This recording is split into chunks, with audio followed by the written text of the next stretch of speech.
Hello guys, कैसे हैं आप लोग। उम्मीद करता हूं कि आप लोग ठीक होंगे। आज मैं आप लोगों को बतलाने जा रहा हूं बिहार बोर्ड एग्जामिनेशन 2022 में जो ऑब्जेक्टिव प्रश्न पूछे जाते हैं वह ऑब्जेक्टिव प्रश्न वीवीआई के रूप में बतलाने जा रहा हूं। जो 18 फरवरी 2022 को जो मैट्रिक के एग्ज़ाम होने वाले हैं उस एग्ज़ाम के पर्पज़ से मैं आप लोगों को एक इम्पॉर्टेंट और वीवीआई ऑब्जेक्टिव क्वेश्चन बतलाने जा रहा हूँ। और ये इसमें जो है 80 क्वेश्चन पूछे जाते हैं जिसमें 40 नंबर के क्वेश्चन आते हैं। जैसे सबसे पहला प्रश्न है कि पौधे में जनन अंग कहाँ पाया जाता है। तो जनन अंग का मतलब ही होता है कि जो अपने जैसा संतान उत्पन्न करता है। जैसे पेड़ है तो अपने जैसा संतान पेड़ ही बनेगा, मनुष्य है तो मनुष्य बनेगा, जानवर है तो जानवर ही बनेंगे। तो इसमें है पौधों में जनन अंग कहाँ पाए जाते हैं। तो पौधों में जनन अंग जो है पुष्प में पाए जाते हैं। इसलिए जो है आप लोग इसे ध्यान से देखें। और फिर अगला क्वेश्चन है कि मेंडल ने अपने आनुवांशिक प्रयोग हेतु किस पौधों का उपयोग किया है।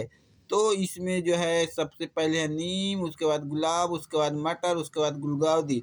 तो आप लोग नहीं जानते हैं तो जान जाएं, मेंडल जो वैज्ञानिक थे वो अपने जो है सबसे पहले जो प्रयोग में किया था तो उसने जो है मटर के पौधा को प्रयोग में लाया था और उसी पर आनुवांशिक प्रयोग किया था जो जेनेटिक इनहेरिटेंस के रूप में उपयोग किया जाता है।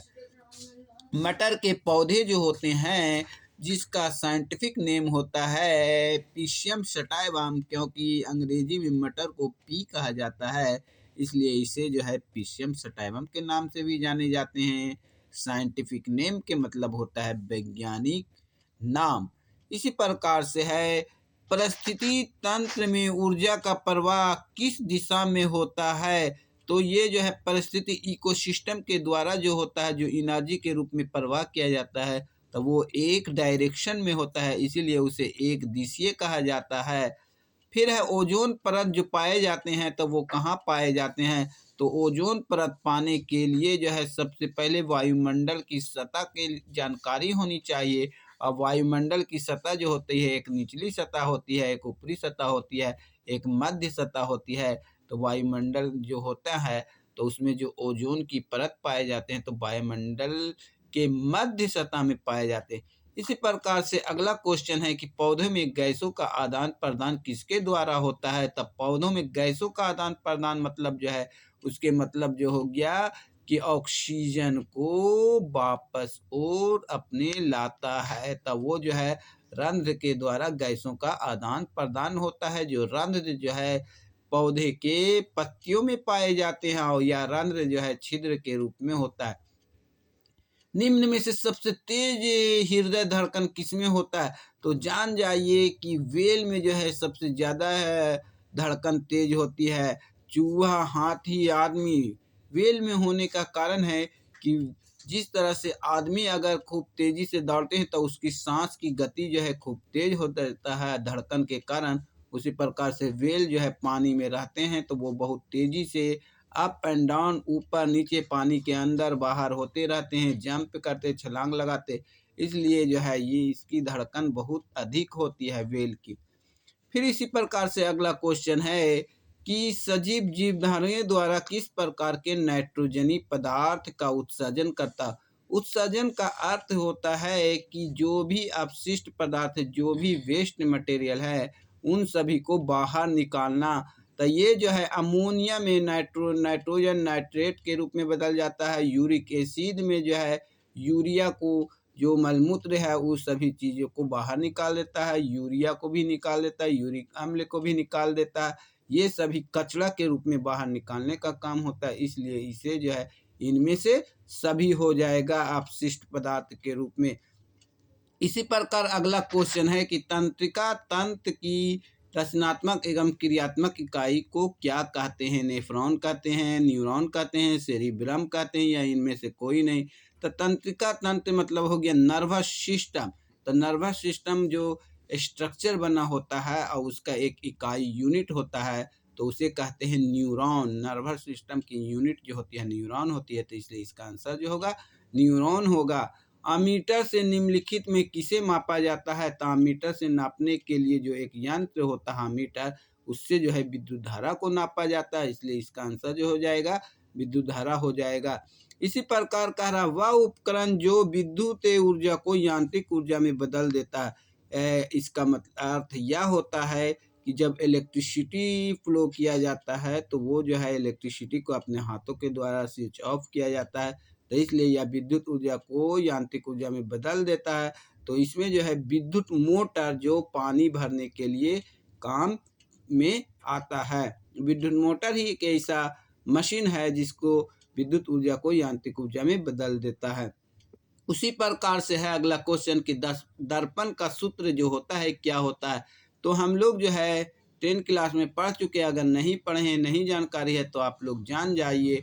1/v + 1/u बराबर 1/f होता है, जहाँ f जो है फोकल लेंथ है, u जो है ऑब्जेक्टिव की दूरी है और v जो है वस्तु की दूरी है लेंस के द्वारा। उसी प्रकार अगला क्वेश्चन है निकट दृष्टि दोष को निम्नलिखित में से किस लेंस के द्वारा हटाया जाता है? निकट दृष्टि दोष मतलब हो गया निकट जो है उसमें जो है दृष्टि दोष के लिए एक जो है अवतल लेंस का यूज किया जाता है, जिसके कारण निकट दृष्टि दोष को जो है दूर किया जाता है अवतल लेंस लगाकर।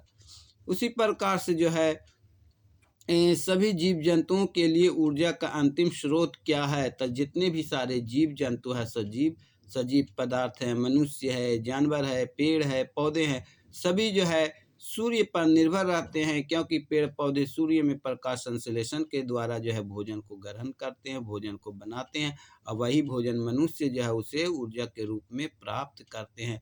इसलिए जीव जंतुओं के लिए अंतिम स्रोत सूर्य है। इसी प्रकार से अगला क्वेश्चन है कि तिलचट्टा में कितने जोड़े श्वास रंध्र पाए जाते हैं? श्वास रंध्र के मतलब होता है कि तिलचट्टा जो है अपने जो है सल्क के द्वारा, अपने जो है स्किन के द्वारा सांस लेते हैं, तो उसमें जो है सांस लेने वाले की जो श्वास की रंध्र होते हैं, जो संख्या होते हैं, वो 10 जोड़े के रूप में पाए जाते हैं। इसी प्रकाश संश्लेषण की क्रिया जो होती है किसमें होती है? कवकों में, जंतुओं में, या हरे पौधे में, या परजीवियों में? तो प्रकाश संश्लेषण की क्रिया जो है हरे पौधों में होती है। इसी प्रकार से है फ्लोएम उत्तकों द्वारा कार्बोहाइड्रेट का परिवहन करते हैं, तब फ्लोएम में जो है क्या होता है भोजन को, पेड़ पौधे भोजन को अवशोषित करते हैं और सुक्रोज के रूप में परिवर्तन कर देते हैं। इसी प्रकार है किसे रासायनिक दूध कहा जाता है? तो रासायनिक दूध जितने भी सारे पेड़ पौधे के हार्मोन होते हैं या जो है मनुष्य के हार्मोन होते हैं, तो उसे रासायनिक दूध कहा जाता है, क्योंकि रासायनिक पदार्थ को हमारे शरीर में, पेड़ पौधे के शरीर में एक जगह से दूसरे जगह तक पहुंचाने का काम करते हैं। द ओरिजिन ऑफ स्पीसीज नामक पुस्तक किसने लिखी थी? तो द ओरिजिन स्पीसीज नामक पुस्तक जो है डार्विन नामक वैज्ञानिक ने लिखी थी, जिसने अपने इसमें जो है जीनस प्लस स्पीसीज के बारे में बतलाया कि जिस तरह से मनुष्य जो है उसका वैज्ञानिक नेम होमोसिपियन होता है, तो होमो को जीनस कहते हैं और सिपियन को स्पीसीज कहते हैं। उसी तरह से जो है इसमें जो है ओरिजिन ऑफ स्पीसीज नामक पुस्तक की जो लिखा गया था, तो उसने सबसे पहले डार्विन नामक वैज्ञानिक ने लिखा था। निम्नलिखित में से किस माध्यम में प्रकाश की चाल सबसे अधिक होती है? तो आप लोग नहीं जानते तो जान जाइए, निर्वात में प्रकाश की चाल सबसे अधिक होती है। इसी प्रकार विभवांतर का एसआई मात्रक क्या होता है? विभवांतर का एसआई मात्रक जो होता है वोल्ट होता है। उसी प्रकार आवेश का एसआई मात्रक कूलम्ब होता है। विद्युत धारा का एसआई मात्रक एमीटर होता है। इसी प्रकार जो है अगला क्वेश्चन है कि समीकरण H2 + O2 में जो जल है, तो जल एक प्रकार का क्या है? तो क्योंकि यहाँ पर हाइड्रोजन को ऑक्सीजन के साथ जोड़ दिया जाता है, तो जोड़ने के बाद जल प्राप्त हो जाता है, तो इसके रासायनिक अभिक्रिया से ही पता चलता है कि यह एक प्रकार का संयोजन अभिक्रिया है, क्योंकि यह जोड़ने का काम करता है। संयोजन अभिक्रिया का मतलब ही होता है इसे जोड़ा जा रहा है, तो इसलिए यह एक प्रकार का संयोजन अभिक्रिया है। वियोजन अभिक्रिया है कि बड़े यौगिक टूटकर एक छोटे यौगिक के रूप में परिवर्तन हो जाते हैं, उसे वियोजन अभिक्रिया कहते हैं। उदासीनीकरण अभिक्रिया कहते हैं, जिसमें अम्ल और क्षार आपस में मिल जाते हैं, मिलने के बाद या मिलने के बाद जो है लवण का निर्माण करते हैं, तो इस प्रकार के अभिक्रिया को उदासीन अभिक्रिया कहते हैं। अगला क्वेश्चन है कि ग्लूकोज का रासायनिक सूत्र निम्नलिखित में से कौन होता है। तो आप लोग नहीं जानते हैं तो जान जाएं कि ग्लूकोज का जो रासायनिक सूत्र होता है वह रासायनिक सूत्र जो है C6H12O6 के रूप में होता है, क्योंकि प्रकाश संश्लेषण में जो भोजन के रूप में प्राप्त होते हैं वह भोजन जो है पेड़ पौधे जो है वायुमंडल से CO2 लेते हैं और जड़ के द्वारा जल को अवशोषित करते हैं। कार्बन डाई और जल दोनों एक दूसरे के साथ अभिक्रिया करते हैं तो ऑक्सीजन को वायुमंडल में मुक्त कर देते हैं और ग्लूकोज का निर्माण करते हैं जो भोजन के रूप में ऊर्जा का निर्माण देता है। आप लोग जानते हैं कि सोडियम का परमाणु संख्या क्या होता है। तो परमाणु संख्या मतलब हो गया जितने भी सारे एलिमेंट है सभी एलिमेंट को सभी जो है तत्वों को संख्या के द्वारा दर्शाया गया है, तो उस प्रकार के संख्या को परमाणु संख्या कहते हैं। जैसे सोडियम का परमाणु संख्या क्या होता है, तो 11, 14, 17, 20 है, तो सोडियम का परमाणु संख्या 11 होता है। एज फॉर एग्जाम्पल के तौर पर अगर आप लोग नहीं जानते हैं तो हाइड्रोजन 1 होता है, हीलियम 2 होता है, लिथियम 3 होता है, बेरिलियम 4 होता है, बोरन 5 होता है, कार्बन 6 होता है, नाइट्रोजन 7 होता है, ऑक्सीजन 8 होता है, फ्लोरीन 9 होता है, नियोन 10 होता है, सोडियम 11 होता है। तो इसलिए सोडियम की परमाणु संख्या 11 हो गया। अमीबा में अधिकांश पोषण कैसा होता है।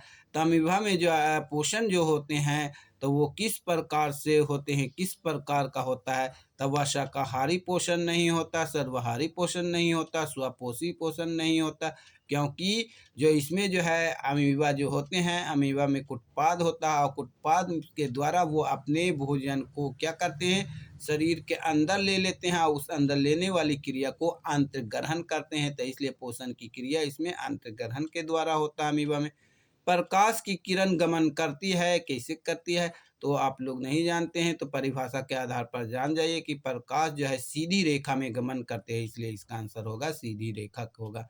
निम्नलिखित में से कौन सा लेंस का क्षमता मात्रक कहलाता है। तो लेंस का क्षमता के मतलब अंग्रेजी कहलाता है पावर ऑफ लेंस। और पावर ऑफ लेंस का मात्रक जो होता है डायोप्टर होता है, जूल नहीं होगा, वाट नहीं होगा, अर्ग नहीं होगा। इसका जो मात्रक होगा लेंस ऑफ क्षमता की मात्रक डायोप्टर होता है। किस रंग का विचलन न्यूनतम होता है। तो आप लोग जान जाए विचलन की मात्रा सबसे कम जो होती है लाल में होती है और सबसे अधिक जो होती है बैगनी में होती है विचलन की मात्रा। तरंग दैर्घ्य जो है इसी का जस्ट उल्टा होता है। बैटरी में किस प्रकार की धारा प्राप्त होती है। तो बैटरी में AC धारा प्राप्त नहीं होती है, AC और DC नहीं होती है, तो इसमें क्या होती है DC धारा प्राप्त होती है, क्योंकि बैटरी को DC धारा के मतलब डायरेक्ट करंट फ्लो किया जाता है। रासायनिक अभिक्रिया में भाग लेने वाले पदार्थ को क्या कहते हैं। तो रासायनिक अभिक्रिया में भाग लेने वाले पदार्थ को रिएक्टेंट कहलाते हैं। कि एरो के पहले रिएक्टेंट होता है और अभिक्रिया के बाद जो है प्रोडक्ट होता है, तो इसलिए इसे अभिकारक कहा जाता है। उत्पाद जो है रिएक्शन के बाद जो भी पदार्थ बनते हैं उसे उत्पाद कहा जाता है और अभिकारक एवं उत्पाद जिसमें जो है संतुलित रिएक्शन होते हैं उसे जो है अभिकारक एवं उत्पाद दोनों कहलाते हैं। लेकिन इसका आंसर जो होगा रासायनिक अभिक्रिया में भाग लेने वाले अभिकारक कहलाते हैं। टूथपेस्ट कैसा होता है। तो टूथपेस्ट जिससे हम लोग दांतों को साफ करते हैं, तो साफ करने के लिए उसमें जो है पेस्ट में जो है केमिकल मिलाए रहते हैं, वह केमिकल जो है क्षारीय रहता है, इसलिए वो अम्लीय नहीं होता है। क्योंकि अम्लीय जो है स्वाद में खट्टा होता है, क्षारीय जो है स्वाद में जो है कड़वा होता है। और उदासीन के मतलब हो गया जो अम्ल और क्षार दोनों आपस में मिल जाते हैं, तो उस प्रकार से मिलने के बाद जो वस्तु बनते हैं उसे उदासीन कहते हैं। निम्नलिखित में से कौन विद्युत का सुचालक है। विद्युत का सुचालक के मतलब हो गया क्लोरीन जो है गैस के रूप में पाया जाता है, आयोडीन जो है ठोस के रूप में पाया जाता है, सल्फर जो है ठोस के रूप में पाया जाता है। लेकिन कार्बन का प्रूफ जो है एक डायमंड है, दूसरा ग्रेफाइट है। जो ग्रेफाइट में विद्युत प्रवाहित जो है आसानी से हो जाता है, इसलिए जो है विद्युत का सुचालक जो है ग्रेफाइट कहलाता है। निम्नलिखित में से कौन कार्बोक्सिल समूह कहलाता है। तो निम्नलिखित में से कार्बोक्सिल समूह वैसे प्रकार के समूह होता है जिसमें COOH ग्रुप होते हैं तो उस प्रकार के समूह को कार्बोक्सिल समूह कहलाता है। इसी प्रकार से अगला प्रश्न, आवर्त सारणी के प्रथम वर्ग के सदस्य जो है होते हैं, क्या होते हैं? फर्स्ट ए ग्रुप मैंने इससे पहले वीडियो में यूट्यूब चैनल पर पढ़ा चुके हैं, जिसके बारे में मैं फिर से आपको बताना चाह रहा हूं कि फर्स्ट ए के आवर्त सारणी में प्रथम ग्रुप के सदस्य जो है hydrogen, lithium, sodium, potassium, rubidium, caesium के अंतर्गत ये सभी सारे एलिमेंट आते हैं, जिसे जो है क्षार धातु के रूप में कहा जाता है, जिसे अंग्रेजी में अल्कली मेटल कहलाते हैं। इसी प्रकार से जो है अगला प्रश्न है, निम्नलिखित में से कौन प्राकृतिक संसाधन नहीं है? प्राकृतिक संसाधन मतलब जो है नेचुरल रिसोर्स नहीं पाए जाते हैं। तो इस प्रकार से जो प्राकृतिक में वायु पाए जाते हैं, जल पाए जाते हैं, मिट्टी पाए जाते हैं, जो ये जो है प्राकृतिक देन है, गॉड गिफ्टेड देन है। लेकिन जो है ये जो है जीवधारी ही एक ऐसे पदार्थ हैं जो प्राकृतिक के रूप में नहीं पाए जाते हैं, जीवधारी। इसी प्रकार से अगला क्वेश्चन है, निम्नलिखित में से कौन प्राकृतिक संसाधन नहीं है? जीवधारी जो है प्राकृतिक संसाधन नहीं है। प्रकाश के परावर्तन के कितने नियम होते हैं? प्रकाश के परावर्तन के दो नियम होते हैं, एक आपतित किरण, परावर्तित किरण। आपतित किरण और परावर्तित किरण होते हैं। तो आपतित किरण अविलंब